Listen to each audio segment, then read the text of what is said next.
Hi everyone, and welcome to the Practice Growth with Pras podcast. I'm your host, Pras Murthy, CFO and co-founder at Dr. Multimedia, where for the last 10 years I've been helping practices grow all across the country.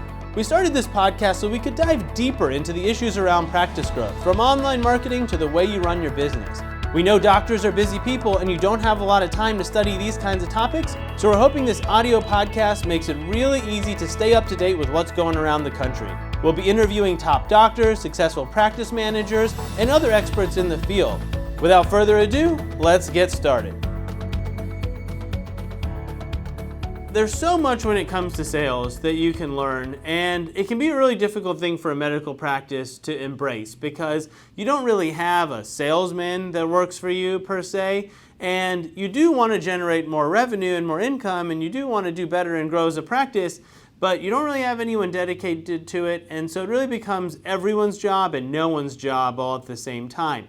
And when you're talking about great hygienists or great technicians or great receptionists, they almost never have any actual sales training. So some people are just great because of their personalities and they relate to people and they listen and they look out for the business's best interests, and a lot of people aren't any of those things.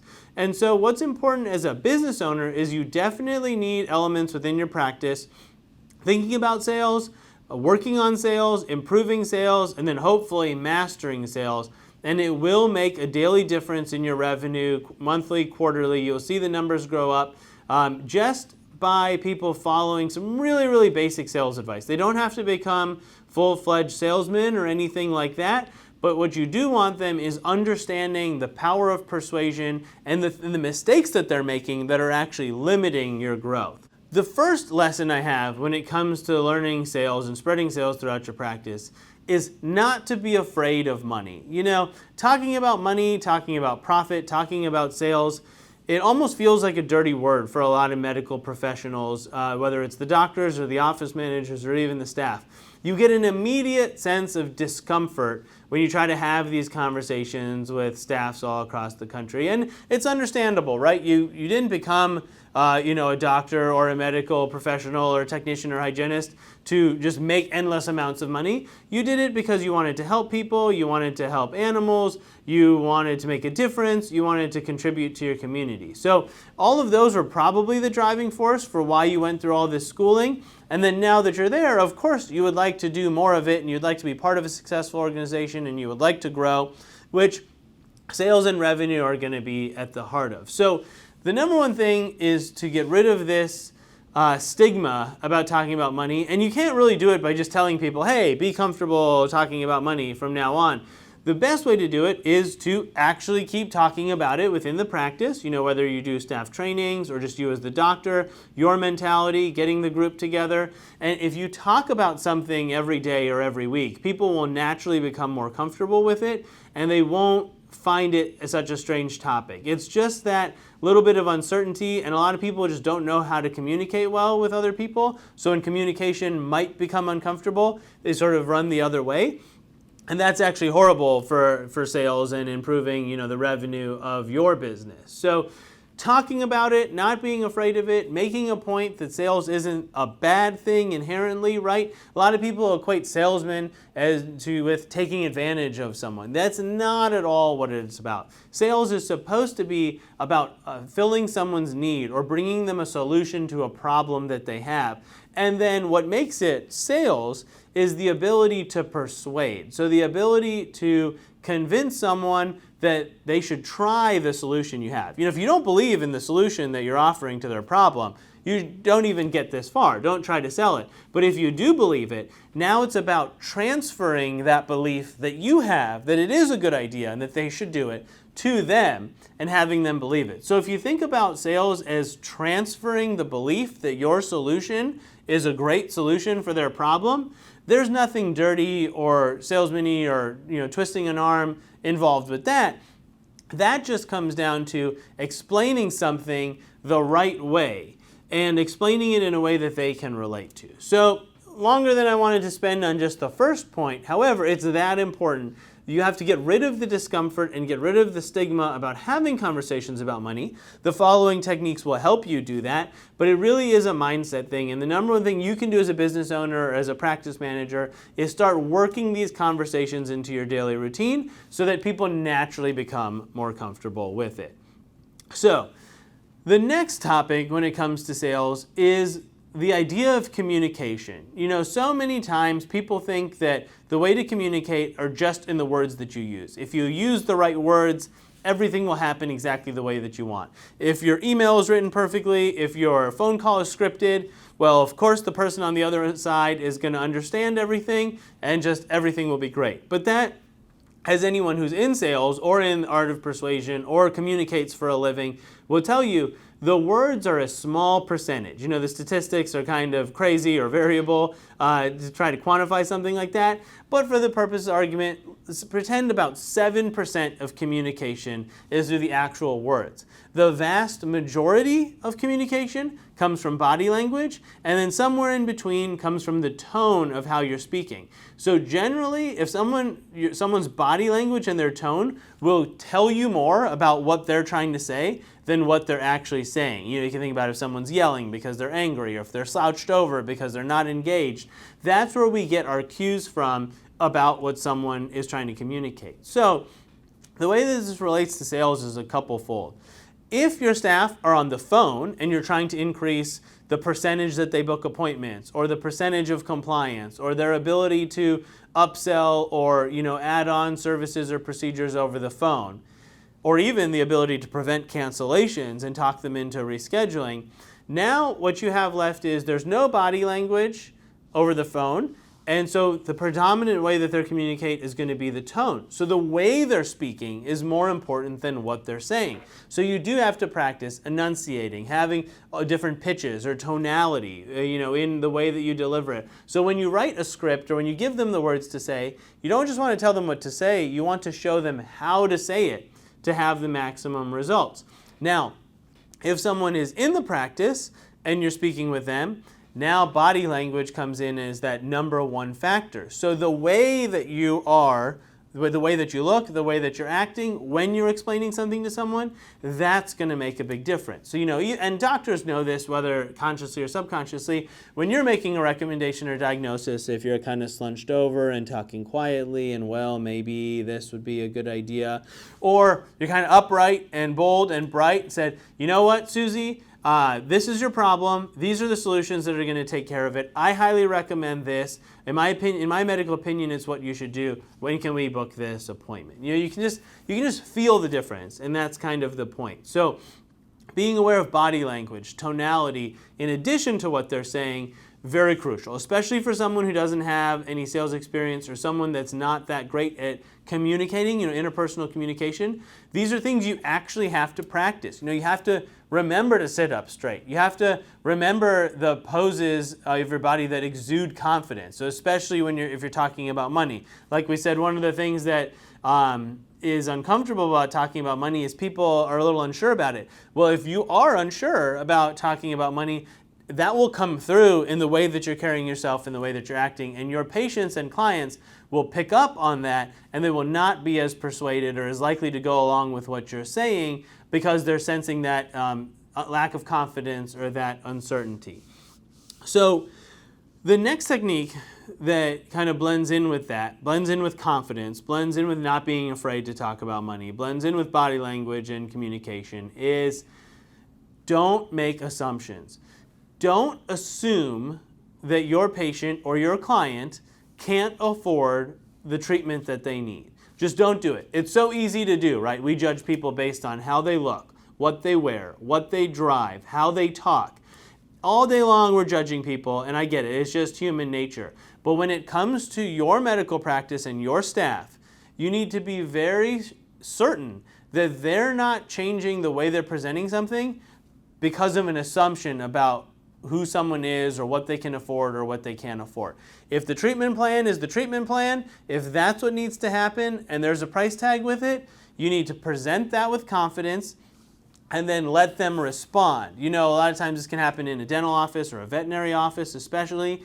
what you should recommend, let's say, is $600, right? You're in a veterinary facility, you need to run multiple tests, you want to run some lab results, and the technician is like, well, okay, we need to do all these things, and the bill's going to be $600. Is that okay? Or if it's not okay, maybe we could just do these on your next visit. They're already kind of talking themselves and the patient or client out of it. No, assume that everyone has enough money for what they need. Present it that way with that level of confidence.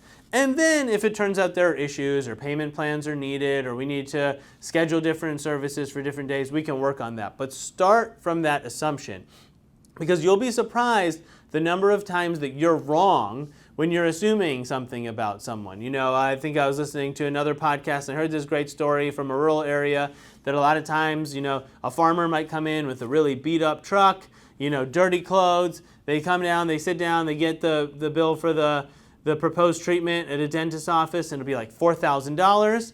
And they'll go out to their beat up truck and they'll come back in with a coffee can full of cash, and they'll just pay you with $100 bills, right? But if you had made assumptions about that person based on what you see or what you hear, then you would never even get to that point where you might propose paying cash. So it's about that mentality. This happens to me all the time too when I'm in a veterinary practice.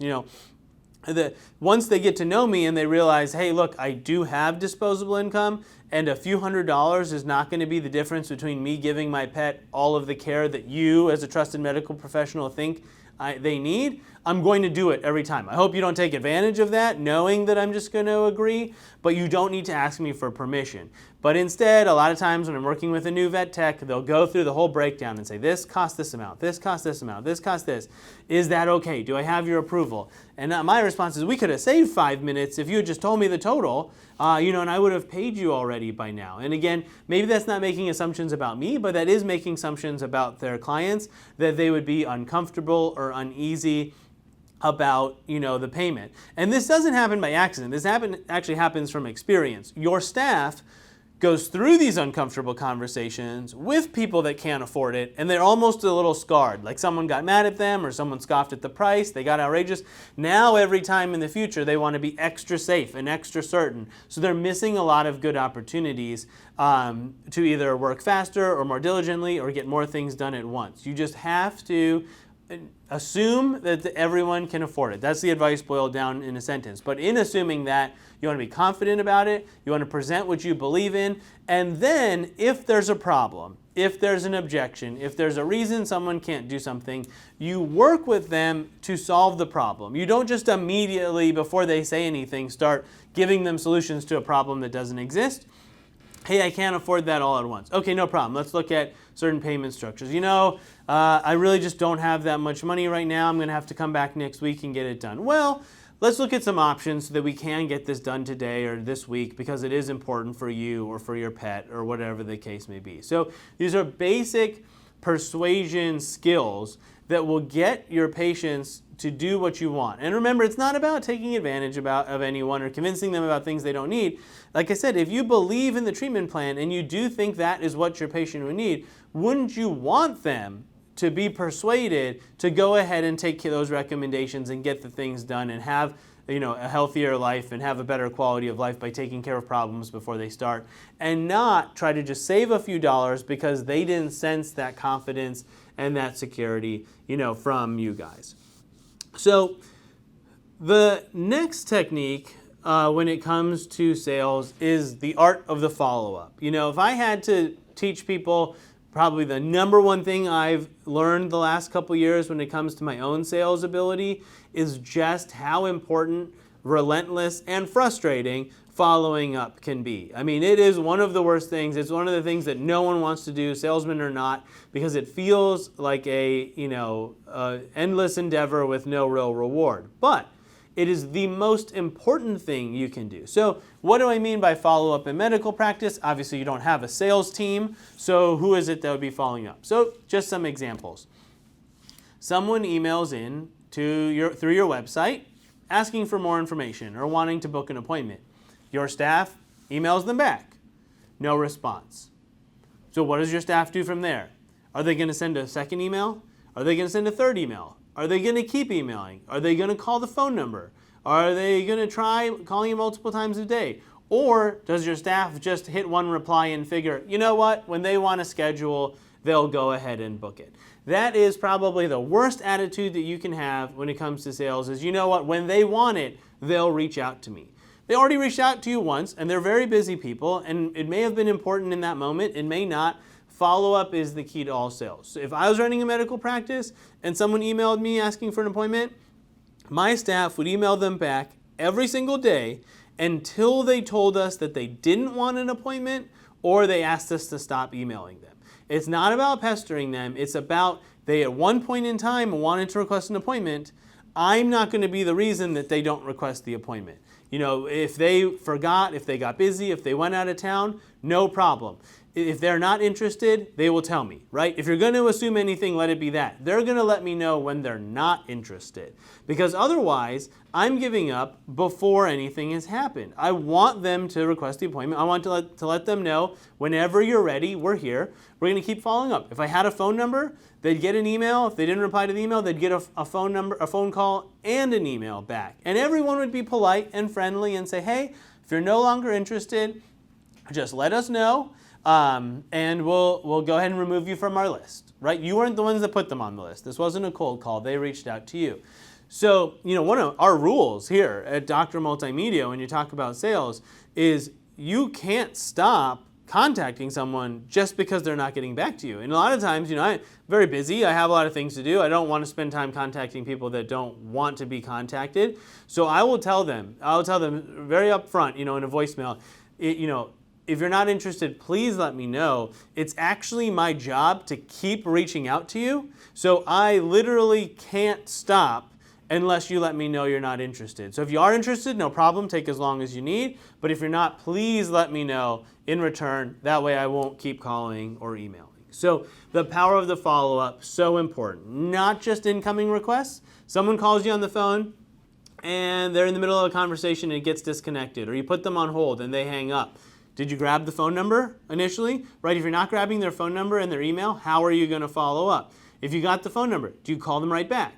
Do you just wait for them to call you? Do you call the next morning when you start the day? Do you call at the end of the day when it's over and you're packing up? You have to keep following up until you get that no. The power of the follow-up is just absolutely undeniable. It will show them that you care. It'll show them the customer service that you have. And most importantly, it will lead to more appointments. It will lead to more rebooks. Someone cancels an appointment with you, right? A week out, well within your cancellation policy, they say, you know what, I'm not going to make it. How often are you following up to get them back on the books?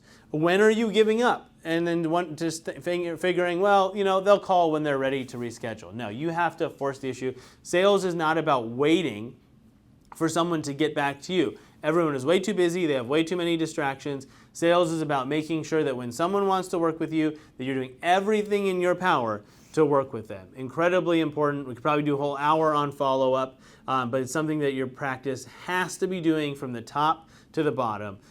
From the doctor all the way to the receptionist. Whatever opportunities come across your desk, make sure you're constantly following up with them. And the last technique that I want to share today is the power of silence. This one, I think, really hits home compared to some of the other topics that we've gone over.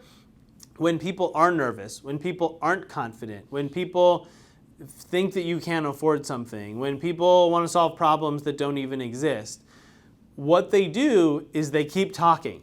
They figure if they just talk and talk and talk, eventually you'll just say yes, right? Instead of giving the patient or the client the time to think about it. There's kind of an old adage in sales that when you're in negotiations, the first person to talk loses. So what you want to do is you want to present your case or your treatment plan or your price or the option that you're giving them. And then just like I said, don't assume anything, don't create problems that aren't there. Just be quiet. Give them some time, right? A little bit of silence is powerful. Let them respond to you instead of just hammering them time after time after time. So a classic one of these is with cancellations. You know, okay, so I'm a optometry practice. Someone's calling at 5 p.m. to cancel an 8 a.m. appointment. right? They call in, okay, Susie, I totally understand you want to reschedule your appointment. We're so sorry you can't make it. It is within the 24-hour cancellation period, so I can reschedule you, but it's actually going to cost a $50 fee. And then just stop. Let Susie say the next thing instead of, oh, let me see if I can get that waived, or I'm so sorry, I know you're angry that you're not going to want to pay that. No, it's a $50 cancellation fee. Did you want me to go ahead and book it? And then let them think about it. Maybe if it turns out they can move a couple things around in the morning and they can make that appointment still. Maybe they can get a ride, when they didn't think that they were going to have one. Maybe it's not worth the $50 to miss the appointment, and they'll figure it out and they'll come on in, right? If you make the things you don't want to happen easy to happen, they're going to keep happening to you. You want to make sure that the policies, the procedures, the prices you have them for a reason. You should believe in them. You should uphold them. And like I said, the power of silence. Or someone's on the phone, they call in, and it's really easy for a receptionist to just chat all day about your services and then not even ask, if they're ready to book the appointment. But hey, and it's okay to try a few times. You answer a minute's worth of questions. So, are you ready to book the appointment now? And just wait. They're either going to say yes or they're going to say no and probably have a reason why, and then you're going to work on that reason. So I can't underestimate the power of silence, letting someone think about what you just said, process it, and either they're going to agree or they're going to not, and they're going to have a reason or two, and then that's what real sales and persuasion about is handling the reasons that they have to not do something, helping them solve their problems, whatever the new problems may be, and then that way they'll still take the action that you want in the end, and they'll actually feel a lot better about it. So, a lot of times you just need to stop talking and let someone make a decision and then react from there. Like we said, don't create problems that don't exist. Thank you for tuning in to another episode of Practice Growth with Pras. I'm your host, Pras Murthy, and if you have any questions or comments, please visit us at drmultimedia.com. Also, be sure to like us on Facebook, follow us on Instagram, and subscribe to our YouTube channel. We're constantly sharing new content as part of our mission to take online marketing topics and make them relevant to your practice. And if you like what you heard, please tell a friend and leave us a review on Apple Podcast or Spotify. Thanks so much for listening, and we can't wait to do it again.